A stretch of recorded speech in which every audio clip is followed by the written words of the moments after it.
Follow, like, and subscribe. So yun, good morning. It's another day. Time check. 3:43. So papunta tayo sa Mabuhay ngayon. Benta rin na Mabuhay. So, di ko alam kung opening ata ng branch ng Tagapo ngayon. So pero uwi tayo maaga. Kaya na nila yun. So take off. Take off. Ay, nalimutan ko pala lang isang si Tuesday ng kadena kahapon. Highway na lang tayo. So highway na lang tayo. Sa di tayo pumasok.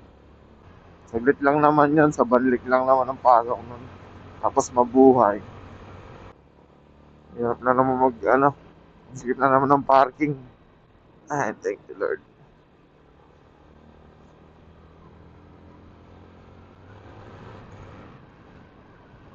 So yun, share ko lang din.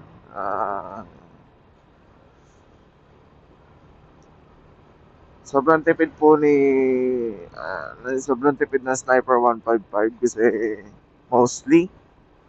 So, nung kay Buddy nun, kay MIUI 125 ko, every 3 days yung full tank. So, sa bagay, everyday long ride naman kasi ako nun. Kaya, almost 3 to 4 days lang yung inaabot ng full tank. So, Blaze din po ang ginagas ko doon kay Buddy. Kasi, kung may magtatanong, kung may magre-react kung bakit ang taas ng octane na may checkpoint. Oh no! Morning po. License na lang po.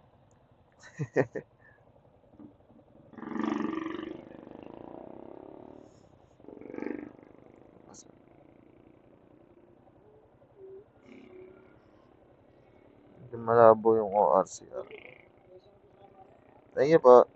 Wow!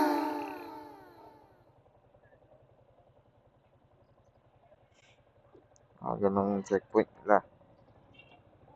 Thank you po. Shout out. O yun, ganong nila. Checkpoint. Yan, balik tayo kay Buddy. So, everyday, yun na kinaarga ko sa kanya. Hanggang kay dito, kay Tuesday. Nung una kasi, convert ko lang si Tuesday sa premium. So, sa pula. Nangyari, parang nagkaroon ng problema yung pansin ko sa gas yun yung sa overheating ko.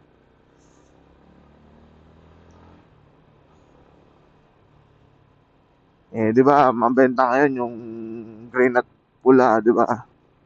Siyempre, yung mga, hindi naman natin sinasabing lahat, pero yung iba kasi, yung mga tank ng gas nila, napapasokan ng tubig. Di ba? Hindi natin masasabi, pero yun, nung nag-blue nga ako, walang engine repression sa almost 3 years kong kasama si Buddy. Puro long ride yun. For almost 2 years, naka 64 kilometers ako doon. 64,000 kilometers. So, sulit na sulit ko yun sa 2 years kasi, pero hanggang ngayon, until now, siguro mga nasa 120 na yun kasi nung nakita ko yung odo niya, bumaba. So, ibig sabihin na-convert yung odo niya. Pero goods na goods naman yun. Kahit sabi mong i-convert yung convert yung kilometrahe nun. Kasi alagang-alaga ako sa maintenance on every 1.5, change oil every 3,000, CVT cleaning. Tapos every 12,000, total body cleaning. Tapos 24,000 ay FI cleaning. So once ko lang siya na FI cleaning for almost 2 years. Pero ganun pa rin. Still may magtatanong kung bakit ko siya nilet go. Siyempre, kailangan natin mag-upgrade and then i-pursue yung pangarap natin. So, ito nga si Sniper 155. So, ngayon, mas tipid si Sniper 155 compare kay MIUI 125 kasi yung full tank ni Sniper 155 ay almost naabot ng 8 to 9 days. Although dito lang ako pero napakahalaga pa rin kung 'di ba sa ano ng gas ngayon, sa taas ng gas ngayon. So ang kinarga ko na din kay Tuesday ngayon ay Blaze kasi para iwas ano na din tayo sa ano, iwas aberya. Mataas ang octane, oo, pero mas nagustuhan ko kasi si Blaze compare kay Pula. Although maganda yung Pula, yung iba kasi talaga kung ano lang yung ginas nila no, kung ano yung nakalagay doon, unleaded. Unleaded naman lahat 'yan. Depende lang sa octane, 'di ba? Unleaded 'yan, lahat pati yung Blaze unleaded 'yan, unleaded Blaze, unleaded premium.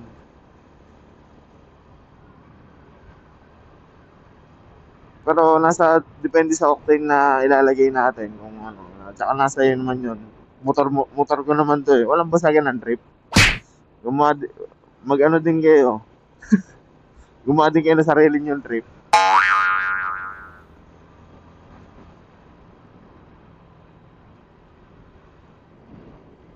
So, dito na tayo sa pabanlik na tayo.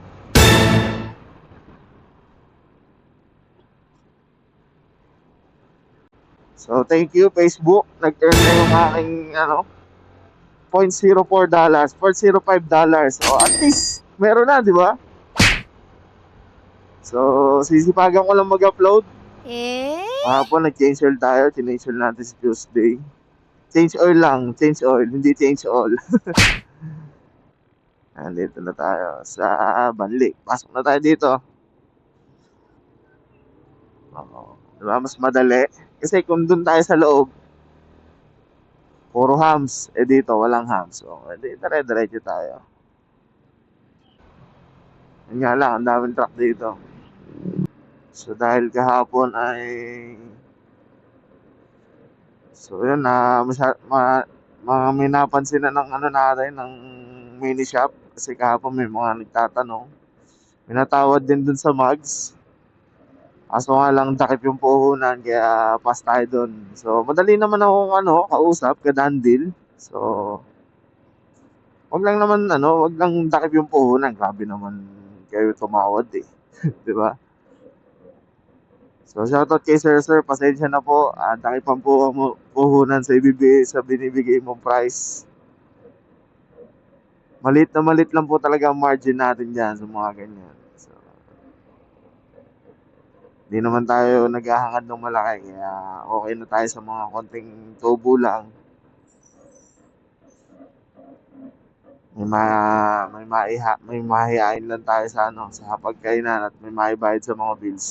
Okay na tayo doon.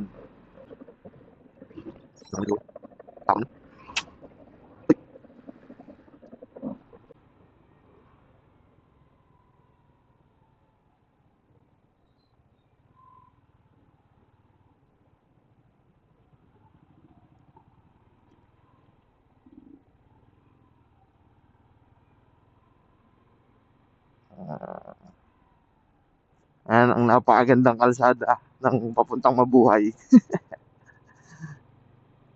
Shoutout, baka naman ang baho. Yun.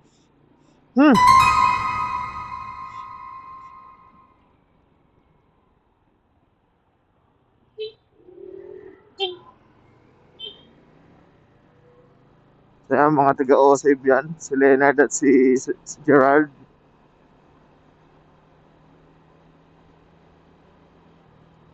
Oh, fuck. So, lado na agad nila yung kalsada, no? Ako kakadaan ko lang dito ng isang araw.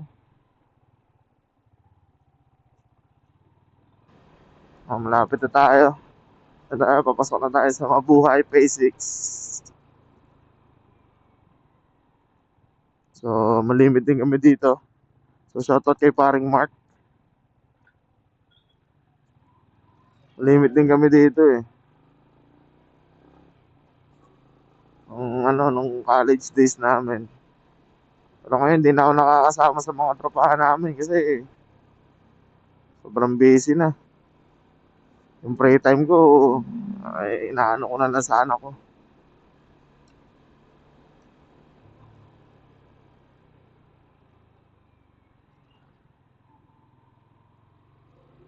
Natin kasi mag-evolve.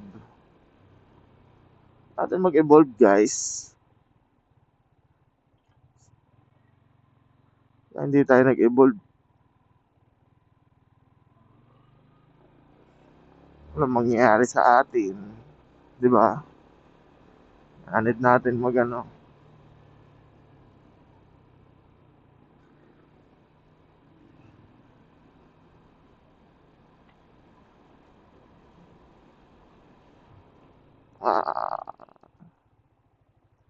School nga pala dito kaya may hams.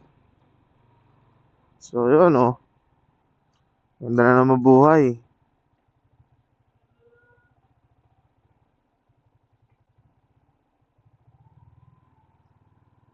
Dito na tayo.